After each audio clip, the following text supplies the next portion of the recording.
இருக்கிற வரைக்கும் பண்ண போறாருன்னா அவர் சேர்த்து வச்ச சொத்து எதுக்கு? மக்களுக்கு செய்யறதுக்காக தான் அவர் அந்த ஆட்சிக்கு வந்திருக்காரு. நல்லா இருக்கேன். சரிங்க, இன்ன வரைக்குமே அவரோட பணத்தை தான் எல்லாருக்குமே செஞ்சிருக்காரு தவிர அவர் கஷ்டப்பட்டு பிலிம்ல சம்பாரிச்ச சம்பாத்தியத்தை மட்டும் தான் இப்ப எங்களுக்காக செய்யறாரு. ஏதோ நாங்க ஏதோ தற்கொலைன்னு சும்மா போற போக்குல சொல்லல, ஆய்ந்து உணர்ந்து அறிந்து தெளிந்து தெரிவிக்கிறோம். இப்ப விஜய் பண்ற எல்லாமே வந்து அவருடைய சொந்த பணம். ஆமா, சொந்த பணம் தான். இப்ப வந்து எப்படின்னா 100 நாள் அவரால் கஜானா ஃபில் பண்ண முடியும்? கரெக்டா தப்பா? அப்படி இருக்கும்போது அவரோட சொந்த பணத்தை தான் நமக்கு செய்யறாரு. சும்மாவே நீங்க சும்மா செஞ்சுட்டாலும் நாங்க அப்படியே அசந்து அழுத்து தான் போயிருவோம். கவர்மெண்ட் பணத்தை ஒரு பைசா தொடலன்னு இது வரைக்கும் அவர் ஒரு பைசா தொடர. சொந்த பணத்தை அவ்வளவு காசு மக்களுக்காக செலவு பண்றாரு. ஆமா, நான் யாரால செய்ய முடியும்? இது வரைக்கும் வந்து எந்த கட்சியாச்சும் அவங்க லேண்ட வித்து மக்களுக்கு செஞ்சாங்க? சொல்லுங்க பாக்கலாம். ஆனா நம்ம எம்எல்ஏ கட்சி பண்ணினா இறங்கி செய்வார். அதே செய்யறத அதான் என்ன சிஸ்டர் செஞ்சாரு லேண்ட வித்து? லேண்ட வித்துதோ மகளிர் உரிமை தொகை 1000 ரூபாய் கொடுத்திருக்காரு. பைத்தியம் அதெல்லாம் பைத்தியம் என்னங்க ஏங்க பைத்தியக்காரங்க எப்படி பூட்டி வைங்க, உள்ள பூட்டி வைங்க சார். நீங்க வெளிய விடாதீங்க, பப்ளிக் ரொம்ப டிஸ்டர்பன்ஸா இருக்கு. அது போக 3 சிலிண்டர் கொடுக்குறாரு. இதெல்லாம் எப்படி பண்ண முடியும்? அவர் தேர்தல் வாக்குறுதியில என்னுடைய சொந்த பணமே வெறும் 700 கோடி தான் காட்டினாரு. ஆமாண்ணா, ஒரே ஒரு திட்டத்துக்கு கூட அந்த 700 கோடி பத்தாது. அப்படி இருக்கும்போது நீங்க எப்படிமா அவர் சொந்த பணத்தை நீங்க செலவு பண்றான்னு சொல்லுவீங்க? வந்து இப்ப நான் என்ன உங்கள்ட்ட சொல்றது, தாய்மாமன் தங்க முதல்ல அறிவிச்சாரு பாத்தீங்களா, அதுக்கே எத்தனை 1000 கோடி. இப்படி இருக்கும்போது அவருக்கு இருக்கிறதே 700 கோடி. 700 கோடி 400 கோடி செலவு பண்றாரு. அவரோட சொந்த பணத்தை தான் 400 கோடி கூட செலவு பண்றாரு. அவன் நிறுத்துற அந்த லூசுக்கு மட்டும் வந்துட்டே இருக்கான் வர நிறுத்துற அவனை பைத்தியக்காரப்ப. இப்ப இடத்தை விட்டு தளபதி உங்களுக்கு செஞ்ச எதனா ஒரு திட்டம் சொல்லுங்க. பெண்களுக்கு உரிமை தொகை கொடுத்திருக்காரு 1000 ரூபாய். அது போதாதா? இதுக்கெல்லாம் யார் காரணம் தெரியுமா? விஜய் கூட 2500 ரூபாய் நான் கொடுக்கறேன் உதவி தொகை அப்படின்னு. ஆமா, நீங்க தப்பா பேசுறீங்க. ஆனா அவர் என்ன தெரியுமா சொல்றாரு? மக்கள் பணத்துல இருந்து கொடுப்பேன்னு சொல்லல.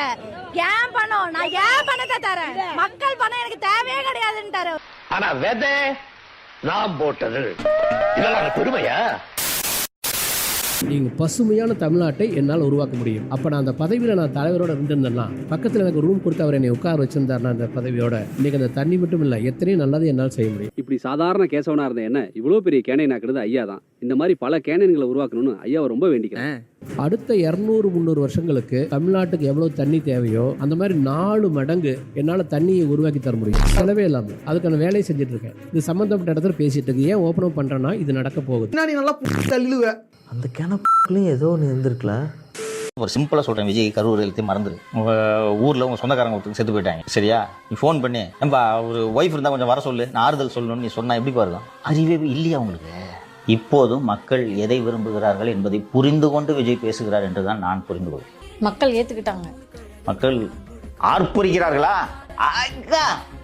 அந்த கூட்டம் ஆர்ப்பரிக்கிறத பாத்தீங்களா?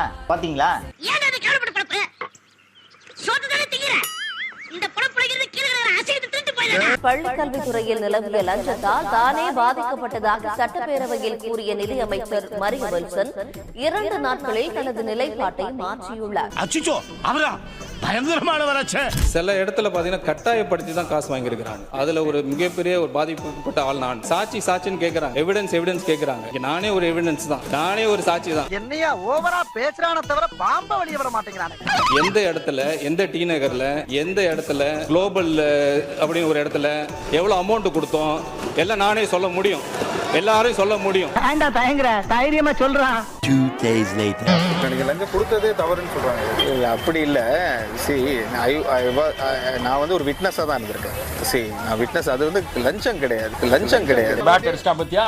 நான் தான் சொன்னல பேக் அடிச்சிரேன். பேக் அடிச்சிட்டான் பாரு. இவன் தான் ரேவஸ்டிரியோட பயங்கரமா ஜம்ப் பண்ணக்கூடிய ஆள்ரா. லஞ்சம்ன்றது சென்ஸ் அவங்க கட்டாயப்படுத்திருக்காங்க. அதாவது ஒரு ப்ராப்பரா டாக்குமெண்ட்ஸ் இருக்க பார்த்து. உன்னை செருப்பால் அடிச்ச கதையெல்லாம் நான் கேட்கல. அன்னைக்கு மதியம் 1 மணிக்கு மாமா பக்கம் ஆஸ்பத்திரிக்கு வந்தியா? அப்போ உன் கால்ல என்ன ஓதுனாரு அதை மட்டும் சொல்லு. டிலே பண்றாங்க இல்லையா? ப்ராப்பர் டாக்குமெண்ட்ஸ்லாம் கொடுப்போம் இல்லையா? அது டிலே பண்ணதுனால அந்த consortium of schools, conservative colleges feel பண்ணதை நான் ரெப்ரசென்ட் பண்ணிருக்கேன். அவ்வளவுதான். ஐயா ஆடு திருடு போல யாரோ ஆடு திருடின மாதிரி கனவு கண்ட. நான் பஞ்சாயத்து கூட்டினது தப்பு, என்ன விட்டுடுங்க. கவர்மெண்ட் ஹாஸ்பிட்டல்ஸோட தரத்தெல்லாம் ஜாஸ்தி பண்ணணும். அதுக்கு ஏதாவது ஐடியா வச்சிருக்கீங்களா? சீஃப் மினிஸ்டர், ஜனாதிபதி, governor, MP, MLA, IAS, IPS officers, சுருக்கமாக சொல்ல போனால் எல்லா கவர்மெண்ட் ஸ்டாஃப்ஸும் கவர்மெண்ட் ஹாஸ்பிட்டலில் மட்டும்தான் சேரணும்னு ஒரு சட்டம் கொண்டு வந்தா எல்லா கவர்மெண்ட் ஹாஸ்பிட்டல்ஸும் உலக தரத்துக்கு வந்துடும். இல்ல ஒரு பக்கம் தானே காட்டுறீங்க.